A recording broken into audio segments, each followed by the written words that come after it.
Thank you all for coming. By way of thanking those who need to be thanked for the privilege of being here, I was thinking that I would cite the things we can't really take away from here, one of which, for me, is that antique postcard Color of the Light. You can tell I'm a poet, that you see as you walk from the dining hall for the evening reading over here. But then I remembered what Byron had to say about such things. This is Thomas Moore remembering going to visit Byron in Venice. Byron had ordered dinner, and while waiting its arrival, we stood out on the balcony in order that, before the daylight was quite gone, I might have some glimpses of the scene the canal presented. Happening to remark, in looking up at the clouds, which were still bright in the west, that what had struck me in Italian sunsets was that peculiar rosy hue. I had hardly pronounced the word rosy when Lord Byron, clapping his hand on my mouth, said with a laugh, "Come, damn it, Tom, don't be poetical." So I thought I'd cite the quality of what used to be called table talk, and in particular a dinner last week, after which a certain poet and critic, William Logan, drew a sketch of the estimable Ruth Early, and so she could tell who it was, it being, wrote her name under it. Ruth let him know that the sketch would pass muster, but he really did not know how to do an R. It was missing a leg. No arguing with that. I was reminded of reading how Harold Pinter was once approached by a woman and her little boy. She introduced Pinter, whom she apparently already knew, to her son by saying, "This man is a very great writer." The little boy looked at Harold Pinter and turned to his mother and said, "Can he do a W?"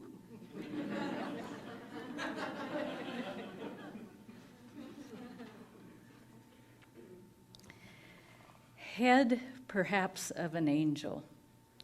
The title comes from a fragment of sculpture from 1250, but the poem is set on the Southern California coast.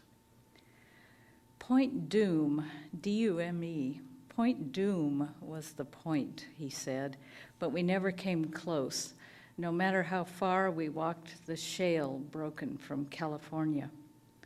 Someone's garden had slipped, hanging itself by a vine from the cliffs of some new Babylon past Malibu. Drowning the words the wind didn't fling back in our faces, the Pacific washed up a shell. Around an alabastron of salt water for the dead, seaweed rustled its papers, drying them out until it died. Waves kept crashing into the heart of each shell I held to my ear like a phone, but they were just the waves of my blood.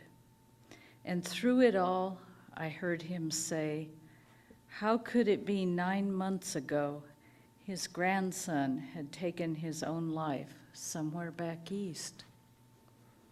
He was 15. Oh, Pacific, what good is our grief? Something screamed at the sandy child who poured seawater into a hole. Child, you will never empty the ocean, Augustine said. How can I believe? The wet fist of a wave dissolved in sand. Like a saint, a seagull flapped down the beach in search of something raw. An angel with an empty pail? No, a teenage boy, hands as big as a man's, held a sea slug quaking like an aspic. Under a rock, another one drew into its body, a sea creature larger than itself. Live, said death, to child and childless alike, indifferently. I am coming.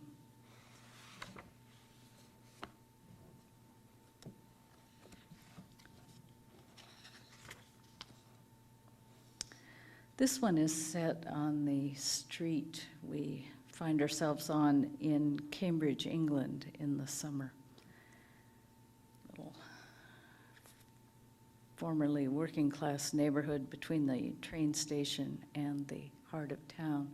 When the train station was built in Cambridge, the powers that be at the university insisted that it be a mile from the town center, lest the day trippers be able to get off right next to King's College Chapel. The palace at 4 a.m.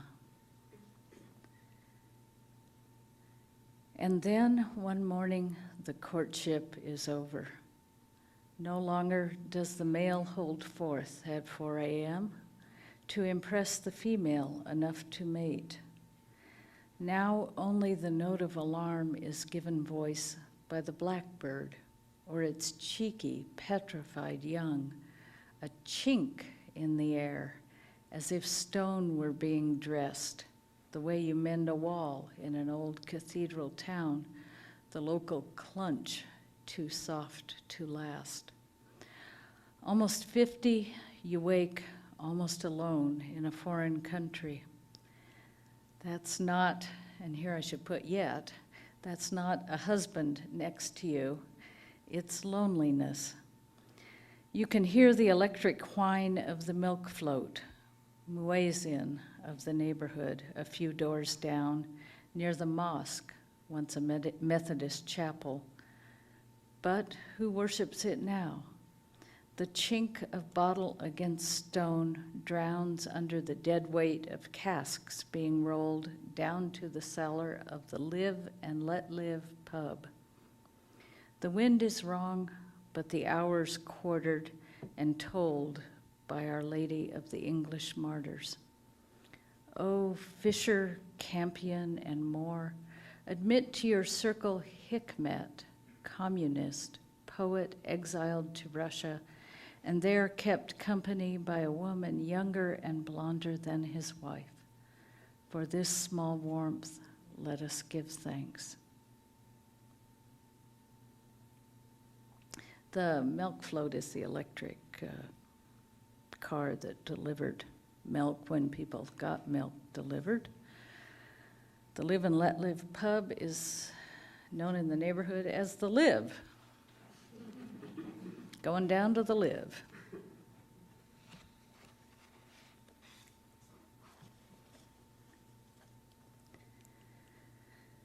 This one is set in Archer City, Texas, another splendid place like Sewanee that's not on the way to anywhere, and that's part of its magic. Some of you may know it's Larry McMurtry's hometown, and that Larry, in addition to all his other amazing accomplishments, is a bookman from way back. Never met a book he didn't like and didn't know. He has, for some years, been converting the empty buildings in the center of his tiny hometown into secondhand bookstores, somewhere between 250,000 and 500,000 high-quality secondhand books there now. Worth, how did Johnson put it about the Devil's Causeway? This one is actually worth going to see, not just seeing if you happen to be in the neighborhood. The Latin Doctors of Archer City, Texas. 1. Oil from long before Christ was pumped by a cross between a pterodactyl and a dipping toy duck. Prickly pear and a cactus submerged in the clay up to its halo of spines. Like every other leaf, they'd been nibbled and found wanting. Red mud had dried and crazed in a shallow bed around the shell of a crayfish so well cleaned it could have entered heaven. But still, a hermit could bloom in the desert. There was just enough moisture, but only if you were yellow, whatever the shape of your petals. If you found God in that God-forsaken place, you found he had a great fondness for the yellow composite. 2. Somewhere past nowhere in the middle of Texas, the air smelled of beef being fried, no matter the hour. Where a man's wealth had been measured in barrels of crude or head of cattle, now there was nothing. In the old grocery store turned bookshop, in the medicine section, stood a small, slim volume, The Latin Doctors. Oh, Ambrose, Augustine, and Jerome, you seemed so at home next to nervous disorders. We repaired to the Lonesome Dove Inn, once a tiny hospital. Across the hall from the white tiles of the old operating room, in the terms of endearment suite, my love fell upon me as if in relief. Later, we drove past the last house, a few doors down, and the convenience store to the Great Plains. In a book of endless hours, acres of palimpsest had been scraped clean of mesquite, which grew right back.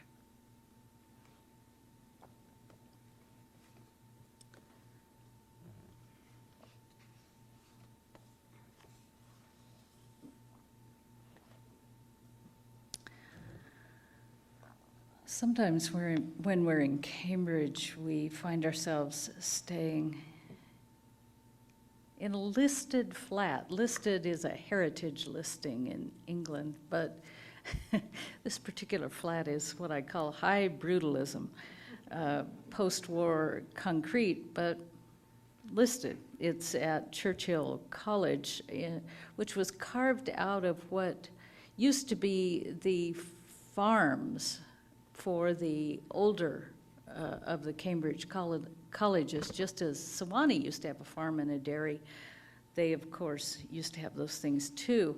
And Churchill is on Story's Way, and Story's Way has a funny bend in it. And now I'm thinking that must have gone around somebody's field. It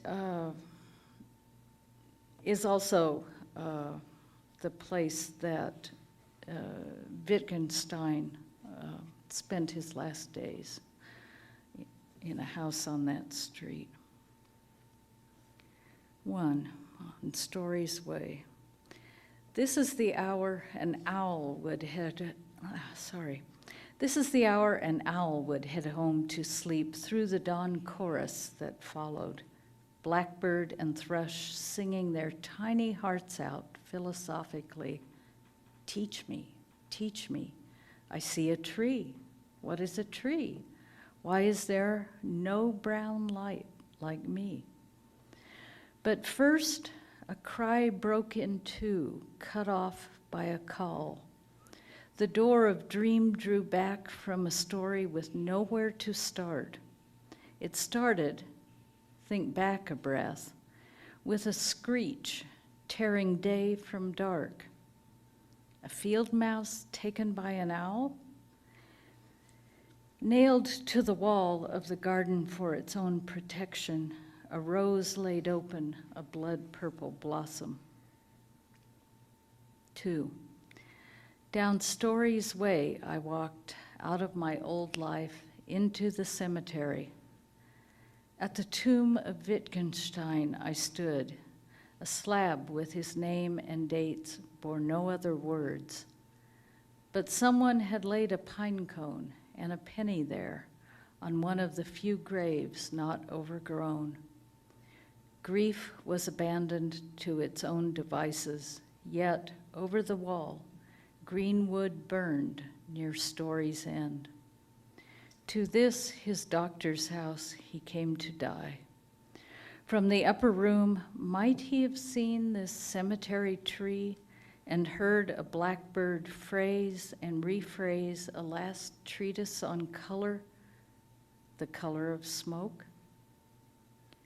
If a ghost appeared, it could glow, but if it looked gray, how would we paint it?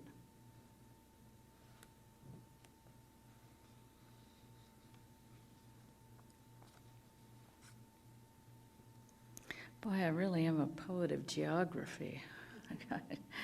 This one is set in my hometown out in eastern Washington, a town called Richland, where I grew up thinking everybody's dad had a security clearance and worked out in the desert at an atomic plant making plutonium during the Cold War. Swans in the basement. On the edge of a dark mirror, on the edge of a body of water, in the hide I sat, and then from the dark fen came swans from Iceland, swans from Siberia. Like jets coming in, they banked, the great webbed feet breaking the black glass. Then they were galleons, they were caravels, a ghost armada that noisily roiled, rocked, and righted itself, each ship of feathers shaken until it was watertight. Like ballerinas, they preened and whined. Like family, they nipped whoever came too close. Over that mirror lying on its back, open to the sky, let me button a long coat. Keep it warm enough not to freeze, not tonight, for in back of that vast dark, a white room opens. Once we were swans, sister, do you remember? In the desert, in the basement of a house near the river, home of the ballet teacher. Had we ever seen a swan? We learned the French for climbing into the air. We learned that a Russian master needed just 4 words to make a dancer. Don't fall, he'd say, and then get up. Upstairs, something cooked slowly, sadly, some secret recipe for disappointment. Mrs. W. lavished no more words on us. Mr. W. was home. He took off his dosimeter. The sky yawned, emptier than ever. The river waved its vacant blue as if we were missing from it. I shook my head, letting down my hair, a girl on the edge of a mirror, the edge of a body of water, too small for a swan to take flight from, though I didn't know that yet. One of the things that tickles me about winter on the fens in East Anglia is that swans from Iceland and Siberia think it's essentially Florida when it comes for a place to spend the winter.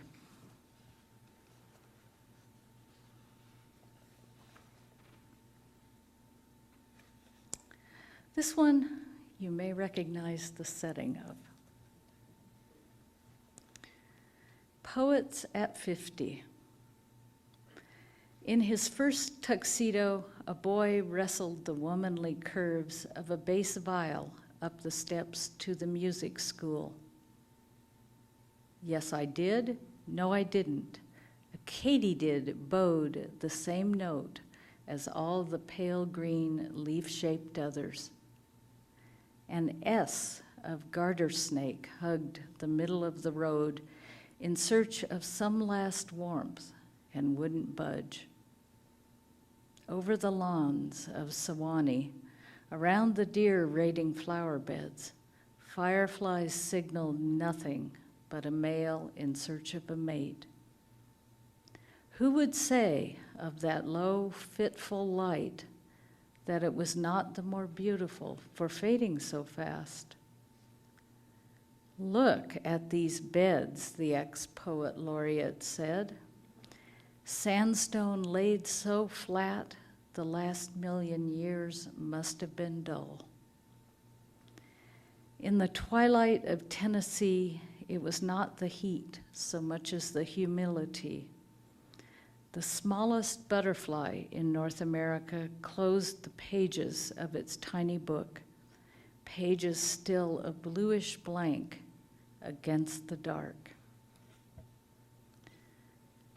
If you walk around looking at your feet and you risk chigger bites by cutting through the grass, why you aren't hearing this, you may see that tiny butterfly, about that big. North America's smallest.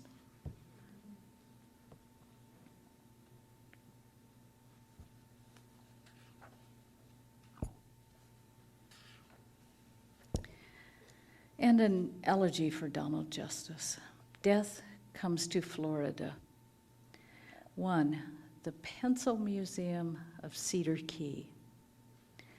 One horseshoe crab lay against another, 2 antediluvian wheelbarrows overturned. No chariots abandoned by the sea's retreat and about to mate. Boy, there's a lot of mating in these poems, or hoping to.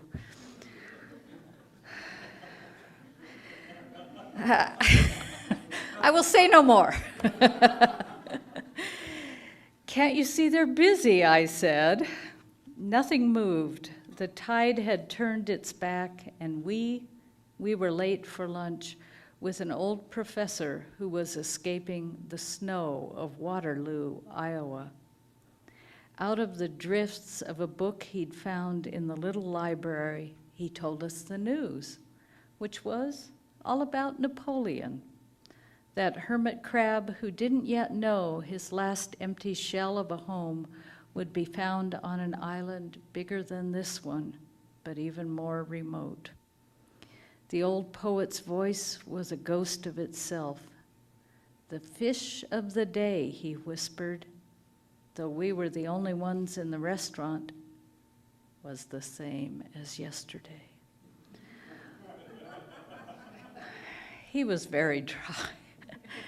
Over the worn keel of his shoulder, I saw pelicans lumber in from the Gulf like jumbo jets and land on the roof of a shack that shook but managed to hold a little longer. Where were the cedars of Cedar Key? In the end, we didn't go to the museum. The great age of the pencil had come and gone, word by word, tree by tree. 2, last winter, he was not himself. He was just a shell a hermit crab had made into home a while, then left behind. In Cedar Key that February, he sat in the tide of talk that lapped around him, listening. What did he hear that we could not? Some great storm whiting out his years in Iowa, then Florida as well. Out the picture window he kept his back to. A fog refused to lift from a gulf it painted as gray as itself. We drove home in the dark, on highway straight and empty. So very deep the dark, suddenly you swerved. We'd nearly hit something just beyond the reach of the headlights. Something as dark as the night and almost as big, crossing as if it owned this neck of the swamp. A wild boar from an engraving by Dume, who had cast it not as death, but as the devil. Yet how noble in bearing that dark rumble of cloud, shaggily trotting on cloven hoofs, as if wearing high heels. It crashed into a thicket of crosshatching. Somewhere a knight rode on, sure death was an old man on foot, waving an hourglass, easily outrun. 3. Orpheus in Florida. Tongue by white tongue, petal by petal, spring lay where it had fallen, though it was only February. Still, this was Florida. Down the road from the river Styx, a ditch held dirty water and something else. Something a clot of vultures didn't want me to see.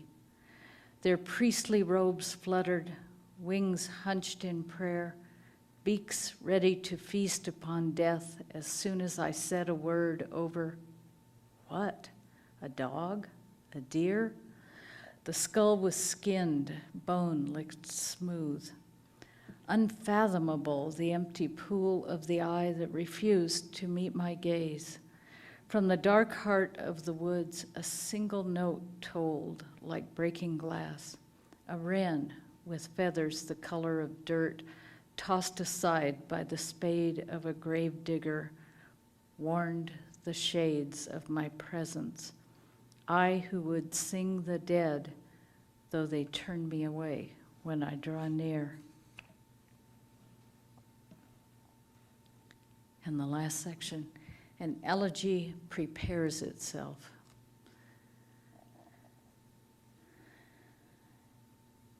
And is in the voice of the departed. Like a god with another world to create, you get up even earlier when you're old. No one else is around. No kitchen smoke rises. You want to wash, but no water's been heated. You want to drink, but no tea's been made. You want to shout, but remember the old days when you, too, lay abed. Where was I going? I can't remember. If I step into the garden, the earth reaches up to welcome me. If I dare climb the stairs, the house panics. By the time you arrive at my grave, I will have forgotten you. Sit with me till the third watch. Tell me why you're here. And a few new ones. As some of you know, I had the great fortune to retire. And discovered that for some time, without really realizing it, I'd been noticing volunteer opportunities around Gainesville that might suit. And one of them did rather spectacularly. Gainesville Friends of the Library run a huge secondhand book sale. They will modestly say it's the biggest in the Southeast. There's reason to doubt that it's that small. They make over $300,000 a year selling secondhand books. So they have this rota of sorters. And it's, over the years, evolved into kind of, well, Wyatt should come visit so he could tell me if it's like life on a ship. You know, the all available space has been taken, and they have this sequence of steps of getting the books from being dropped off to going out so they can come back again. I just did not realize that my whole bookish life had not prepared me to be in an English department the way it had prepared me to be a superb sorter of grubby secondhand books. I mean, I have cultural literacy up to here, and somehow it's very, very satisfying. So I started last September at the at the entry level, right by the front door, doing the first sort of the raw stuff that comes in. And that had huge pleasures because you get this kind of funny keyhole glimpse of this town you think you know. But by December, I had been outed and put in charge of the literature table and then the poetry table as vacancies arose. I have not been the youngest in a workplace in a long time, and that's the other issue here. So you go to the great book sale in the sky, and then somebody like me comes along. It's a Newtonian universe in there. Every category creates an equal and opposite category. So if you separate into fiction, classic fiction, poetry, drama, you've still got stuff that you have to call something like literature left over. Criticism, essays, somehow mythology ended up there. You know, it's that kind of fascinating thing. And it got me to thinking about libraries where I've never really felt anything was misshelved, but you're up against these issues all the time. And you take wisdom from the old hands. All of you will appreciate this. As I was taking over the literature table, I inquired about the trauma of pricing. And I was told that of the things that fall under literature, no one wants to buy literary criticism or theory, not even for a dime, on dime day. And the woman who was telling me this heard what she'd said and then said, especially on dime day. There you have it. In the warehouse of old dreams, there's a hill of self-help secondhand.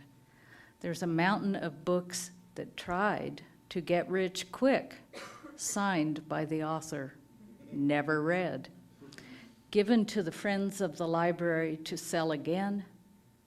Who trusts a cookbook with string to keep it from falling off its bones? What chewed a fat anthology of poetry, property of an airbase in Newfoundland? Look, a rat gnawed the spine and then gave up. In a warehouse unheated, in a coat heavy with the life I once lived up north, I sort the barely begun from the coming apart. Snow won't stop falling in long Russian novels that failed to make Florida shiver enough to turn the page. Paper yellowed, jackets ajar, they lean on each other. Tell me, silverfish, have I ever felt so at home? Dictionaries block an aisle, a bed of boulders. On an unabridged stepping stone, I hoist another, searching for content. Dog ears folded forever, listen. By the gallon, by the barrel, by the galleon, a gunmetal sky pours out its troubles to the tin roof bent over us, an open book. Cloud soft, hammers pound water into nails.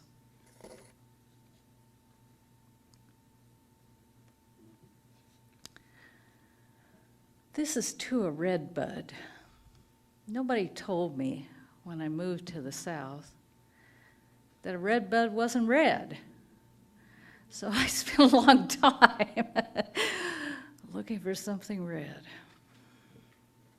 I think Richard Wilbur finally straightened me out, he being quite a gardener. To a Redbud, why aren't you red? It must have been named by a man. They have a more fluid, general sense of color, as I know from himself and him dressing himself.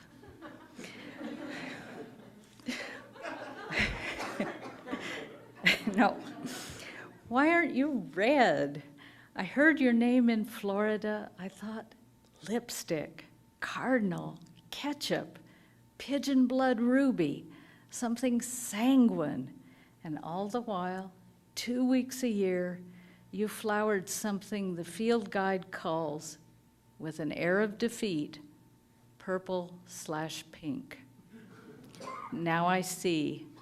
To the child realist I once was, trying to capture the desert around me, yours was the shade left standing alone in a box of crayons, point still perfect. What name did it go by in those days, having no use?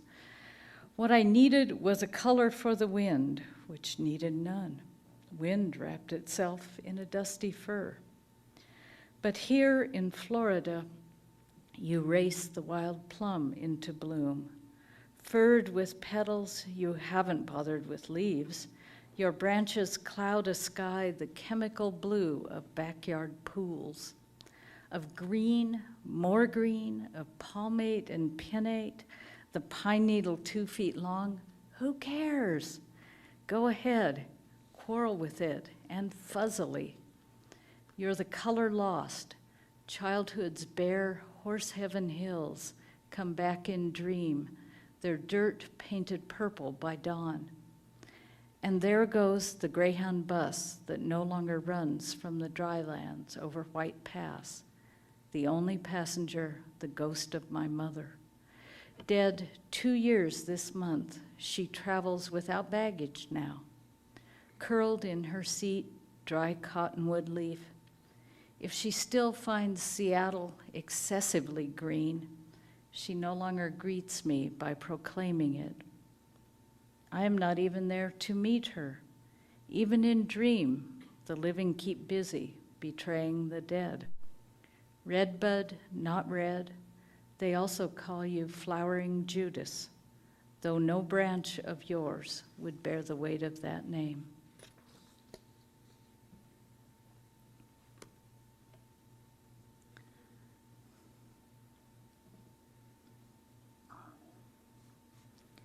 This is all going to make me sound like I'm a lot more of a botanist than I am, which is next to none.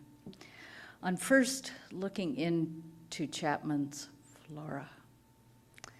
The Chapman in question here is Dr. A.W. Chapman, GP in Apalachicola, Florida, during the Civil War. And as medical men were in those days, darn good naturalist. Who would have known that a real flora had not been written until then, but it's his. Too little have I traveled in the realm of dirt, unseen the plutonic kingdom of the mole, the worm's crumbling state. Around tree trunks I have trampled, not begging my pardon. So the cypress has knees with which to breathe. A leaf has veins, a blossom sex. Sweet gum, what good your double-barreled Latin name, I say, who barely remember your common one. Vine taking back the front flower bed and the rest of Florida while you are at it. In the time it took to open the book, you sent a tendril over the porch rail, over my shoulder, grasping at a fistful of fancy terms to turn the page. Pages foxed, dog-eared, torn, and taped, book reclassified from reference to stacks, rebound in red buckram by the library that would show it the door.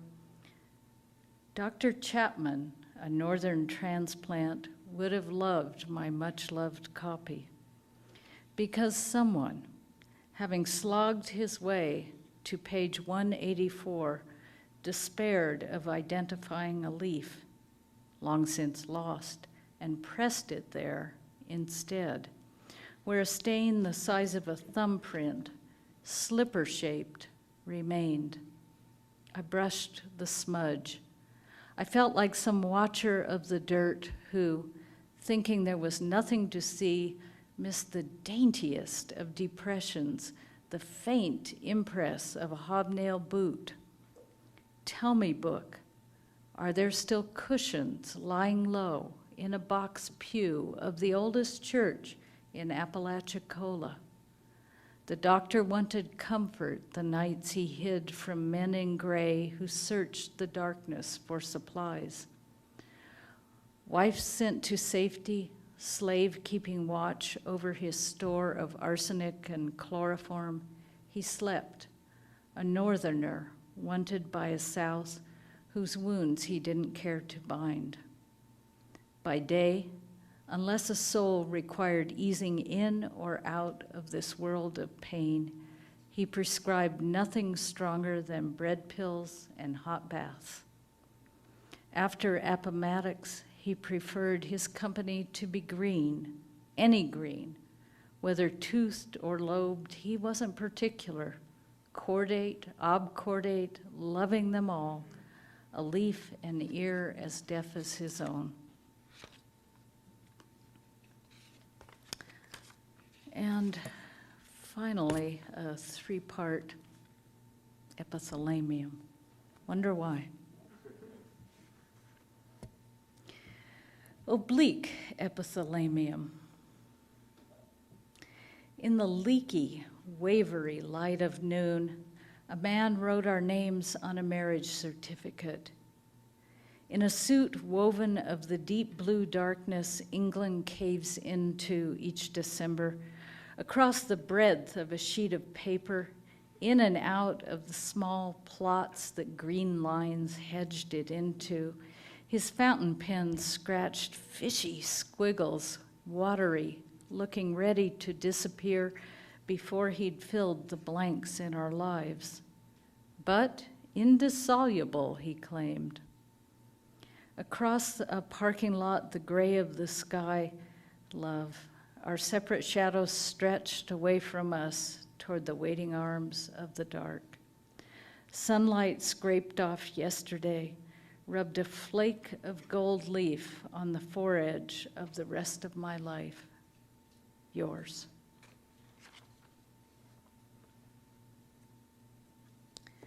Self-portrait with vanishing point. Venice married yet again to the lagoon that daily tries to drown you. Teach me how life sinks into the future. Salt stains whatever it can reach.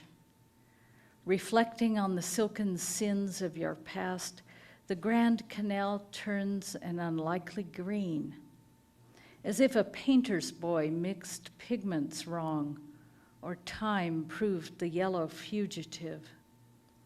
The skin of a palazzo peeled away. La Serenissima, from each crack and sag, a past not mine overlooks me. But farther back, in shadow, sunlight hurries by. There's a young woman who, if I go closer, dissolves into daubs without a face. Myself, 30 years ago, too young to turn a corner and see herself today, going gray on her honeymoon. Canaletto caught all that. But here we are, man and wife, having taken a room. In the distance of the watercolors hung on 3 walls, Vesuvius daintily erupts. From the 4th, a bowl of fruit in oils serves as witness, the grapes magmatic, a pear Pompeian, an ashen lump of something left behind.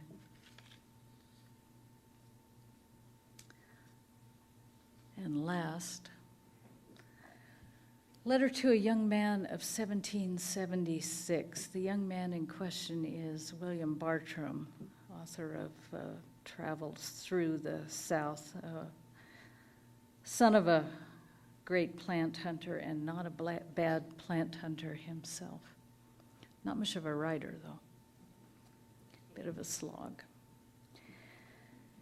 Dear Sir, of the revolution that raged in the colonies, you found nothing to say.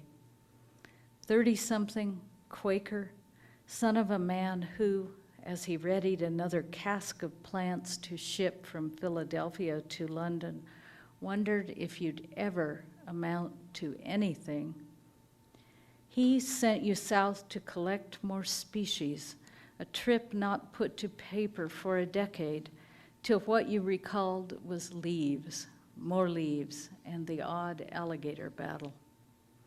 How the Romantics loved that flowered prose, Coleridge slumping over it in a stupor, Wordsworth taking travels through the Carolinas to Germany, the closest he came to the South. How long had I sat in the 21st century at the old Linnaean Library?